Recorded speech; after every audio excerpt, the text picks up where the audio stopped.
Hello नमस्कार दोस्तों, स्वागत है आप सभी का सत्या एक्सीलेंट यूट्यूब चैनल पे। दोस्तों आज मैं आपको इस वीडियो के माध्यम से बताने वाला हूं आईटीआई फर्स्ट ईयर इलेक्ट्रीशियन का कुछ इंपॉर्टेंट क्वेश्चन जो कि 2021 में ज़्यादातर रिपीट हुए हैं क्वेश्चन, जो कि आपका इल्यूमिनेशन चैप्टर से मैंने यहाँ पर क्वेश्चन कवर किया है। तो जितने भी छात्र आईटीआई फर्स्ट ईयर के हैं, यदि आप इस वेबसाइट से भी आकर इसको यहाँ पर क्वेश्चन देखना चाहते हैं या क्वेश्चन यदि आप पढ़ना चाहते हैं तो इस वेबसाइट का लिंक मैंने आपको इस वीडियो के डिस्क्रिप्शन में दिया है, जहाँ से जाकर आप इस वेबसाइट से आसानी से आप क्रोम ब्राउजर में ओपन करके और यहां पर आप पढ़ सकते हैं। तो चलिए क्वेश्चन शुरू करते हैं। सबसे पहला क्वेश्चन, सोडियम लैंप को इनमें कौन प्रयोग किया जाता है, मतलब कि इनमें से जो कौन सा है जो कि सोडियम लैंप का इसमें प्रयोग किया जाता है, जैसे कि वाचनालयों या यहाँ पर दिया गया गली की बत्तियों, सभा भवनों या पुस्तकालयों में। तो सोडियम लैंप का जो प्रयोग होता है गली की बत्तियों में ज़्यादातर प्रयोग किया जाता है, मतलब कि सोडियम लैंप को गली की बत्तियों अर्थात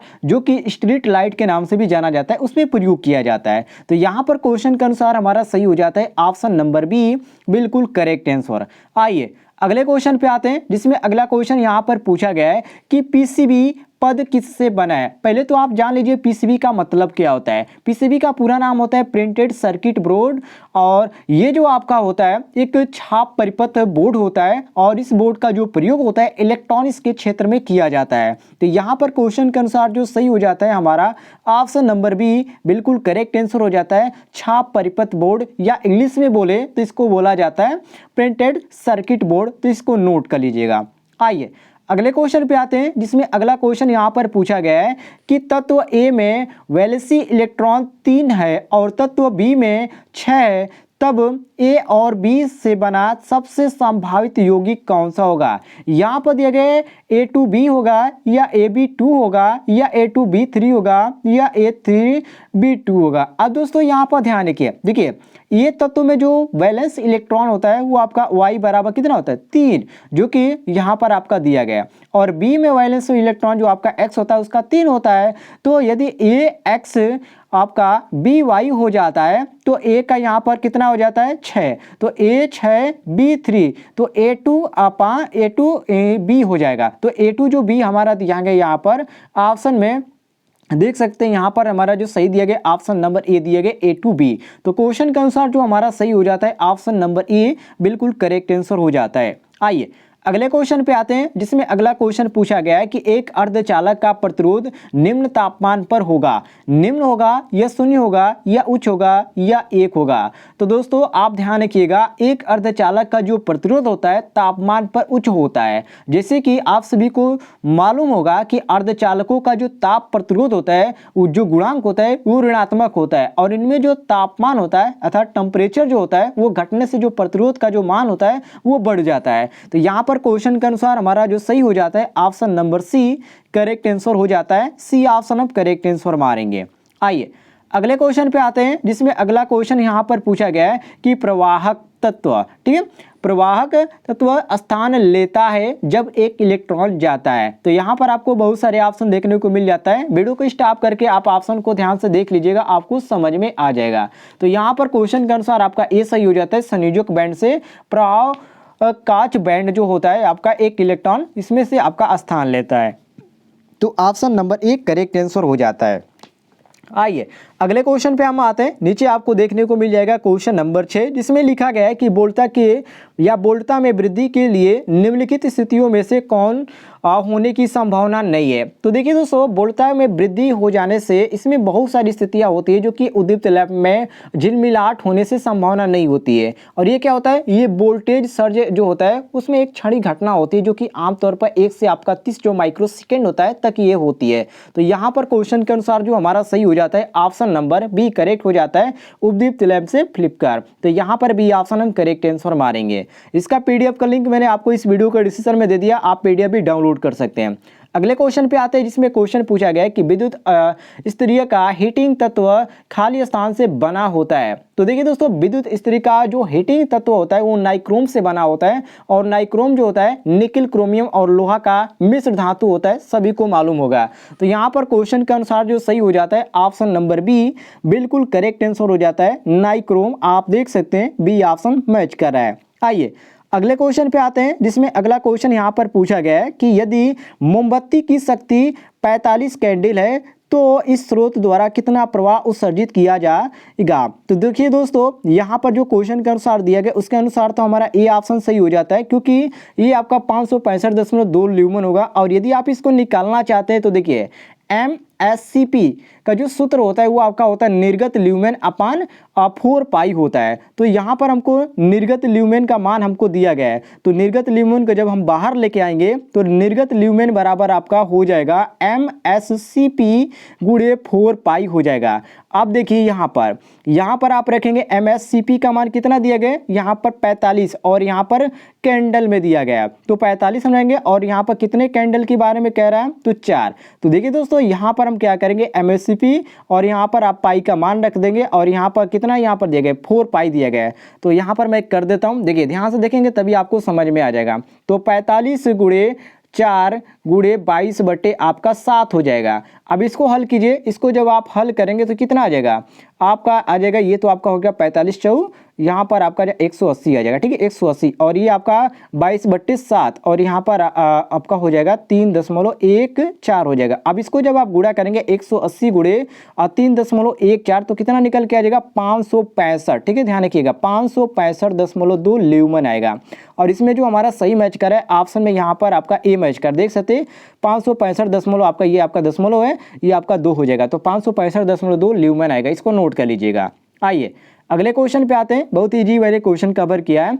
कैंडला खाली स्थान की इकाई, मतलब कि जो कैंडला है ये किस चीज़ की इकाई है, सभी को मालूम है जो कैंडला है वो ल्यूमेन तीव्रता की इकाई है। और ये जो आपका होता है प्लेटिनम में जो ठोसीकरण होता है तापमान वो आपका उसके अनुसार ये इसके काले पदार्थ में विकिरण के प्रति वर्ग सेंटीमीटर में विकिरण का 1/60वां भाग होता है। तो यहाँ पर क्वेश्चन के अनुसार जो हमारा सही हो जाता है option number B correct answer हो जाता है ल्यूमिनियस तीव्रता। तो बी ऑप्शन हम क्वेश्चन के अनुसार करेक्ट आंसर मारेंगे, सभी लोग नोट कर लीजिएगा। आइए अगले क्वेश्चन पे आते हैं, जिसमें अगला क्वेश्चन पूछा गया कि एक अपरिवर्तनीय दिशा में और चार्ज कणों का प्रवाह कहलाता है परिवर्ती धारा या साइनोसाइडल धारा या प्रत्यक्ष धारा या इनमें से कोई नहीं। तो देखिए दोस्तों, एक अपरिवर्तनीय दिशा में चार्ज कणों का जो प्रवाह होता है अप्रत्यक्ष धारा कहलाता है। और यदि आवेशित कणों की दिशा बार बार एक निश्चित समय अंतराल पर परिवर्तित होती है तो इसे प्रत्यावर्ती धारा कहते हैं। अब इसमें जो हमारा सही मैच कर रहा है ऑप्शन में यहाँ पर सी मैच कर रहा है, तो क्वेश्चन के अनुसार हमारा सी ऑप्शन करेक्ट आंसर हो जाता है, सभी लोग मिला लीजिएगा।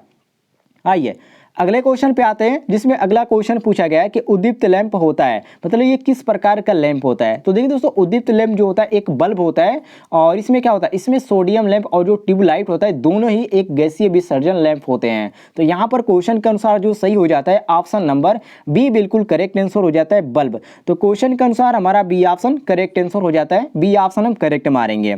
अगले क्वेश्चन पे आते हैं, जिसमें अगला क्वेश्चन यहाँ पर पूछा गया है कि एक विद्युत बल्ब का फिलामेंट टंगस्टन का बनाया जाता है क्योंकि, यहाँ पर रीजन पूछ रहा है कि इसका यहाँ पर क्यों बनाया जाता है, इसका रीजन क्या है इसका बनाने का।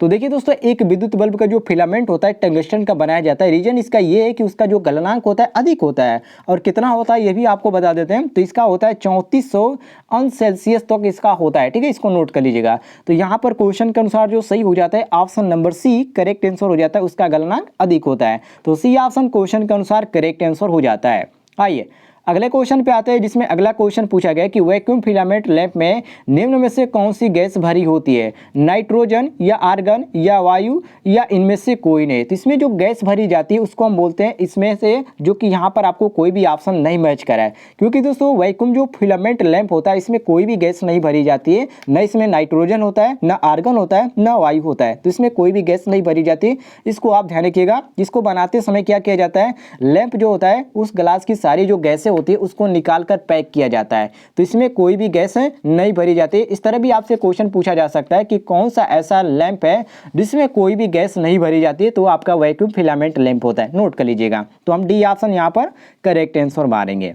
आइए अगले क्वेश्चन पे आते हैं, जिसमें अगला क्वेश्चन यहाँ पर पूछा गया कि कार्बन आर्क लैंप का प्रयोग होता है, मतलब कि इसका जो प्रयोग होता है कहाँ पर प्रयोग किया जाता है। तो देखिए दोस्तों, इसका प्रयोग जो होता है ज़्यादातर सिनेमा प्रोजेक्टर में किया जाता है। तो जो सिनेमा प्रोजेक्टर दिया गया है यहाँ हमारा बी दिया गया है, तो यहाँ पर हम बी ऑप्शन करेक्ट आंसर मारेंगे। अगले क्वेश्चन पे आते हैं, जिसमें अगला क्वेश्चन यहाँ पर पूछा गया है कि प्रेरण भट्टिया प्रयोग किया जाता है, मतलब कि जो प्रेरण भट्टिया होती है इसका प्रयोग कहाँ पर किया जाता है।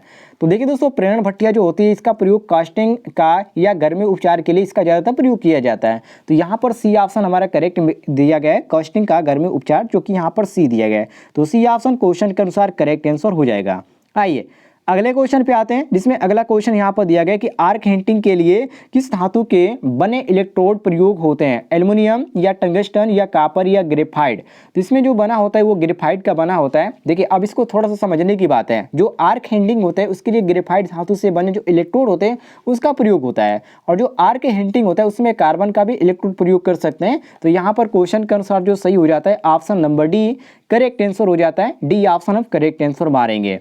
आइए अगले क्वेश्चन पे आते हैं, जिसमें अगला क्वेश्चन पूछा गया कि पावर फैक्टर निम्न में किस स्थिति में अग्रगामी होता है। जैसे कि यहाँ पर प्रेरण तापमान दिया गया है, प्रतिरोध तापमान दिया गया है, और यहाँ पर आपको परावैद्युत तापमान और यहाँ पर इलेक्ट्रॉनिक आर्क तापमान दिया गया है। तो इसमें आपका जो सही हो जाता है सी ऑप्शन करेक्ट हो जाता है, परावैद्युत तापमान। क्योंकि दोस्तों परावैद्युत जो तापमान का जो शक्ति गुणांक होता है वो अग्रगामी होगा। अब इसका रीजन होगा क्योंकि जो परावैद्युत तापमान होता है उसके लिए जो बनाई गई संरचना होती है लगभग उस संधारित्र के समान होती है। इसलिए क्वेश्चन के अनुसार हम मारेंगे option number C correct answer. C option हमारा सही हो जाता है, सभी लोग नोट कर लीजिएगा।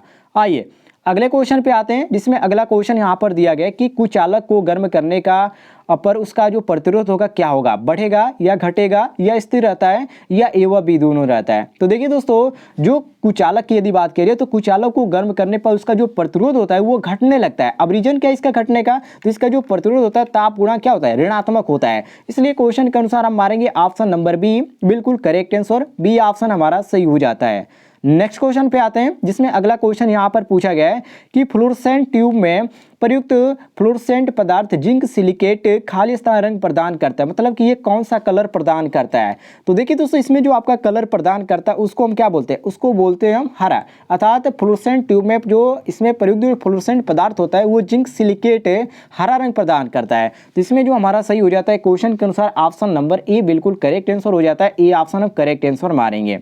आइए अगले क्वेश्चन पे आते हैं, जिसमें अगला क्वेश्चन यहाँ पर पूछा गया है कि निम्न में से कौन सा एक आर्क वेल्डिंग का प्रकार नहीं है, जिससे कि हीलिंग आर्क, धातु आर्क या फ्लैट्स या परमाणु हाइड्रोजन। तो देखिए दोस्तों, इसमें आपका जो सही हो जाता है सी ऑप्शन करेक्ट हो जाता है, फ्लैश। क्योंकि फ्लैश जो होता है एक आर्क वेल्डिंग का प्रकार नहीं होता है। अब इसका रीजन ये भी है कि आर्क जो वेल्डिंग होता है उसके 4 वर्गों में बांटा गया है, जो कि आपका एक होता है धातु आर्क वेल्डिंग, और एक आपका होता है कार्बन आर्क वेल्डिंग, एक होता है आपका हीलियम आर्क वेल्डिंग, और एक होता है आपका परमाणु हाइड्रोजन आर्क वेल्डिंग। तो इन सभी चीज़ों को आप ध्यान रखिएगा। तो यहाँ पर क्वेश्चन के अनुसार जो सी ऑप्शन दिया गया हमारा सी ऑप्शन करेक्ट आंसर हो जाता है। तो दोस्तों ये थे आज के कुछ इंपॉर्टेंट क्वेश्चन। यदि आपको किसी भी क्वेश्चन में कोई भी दिक्कत होता है, कोई भी डाउट होता है, तो कमेंट बॉक्स में पूछ सकते हैं, आपको जानकारी मिल जाएगी। और इसका पीडीएफ का लिंक मैंने आपको इस वीडियो के डिस्क्रिप्शन में दिया है, तो आप पीडीएफ भी डाउनलोड करना चाहते हैं तो आसानी से डाउनलोड कर सकते हैं। फिलहाल दोस्तों मिलते हैं नेक्स्ट वीडियो में।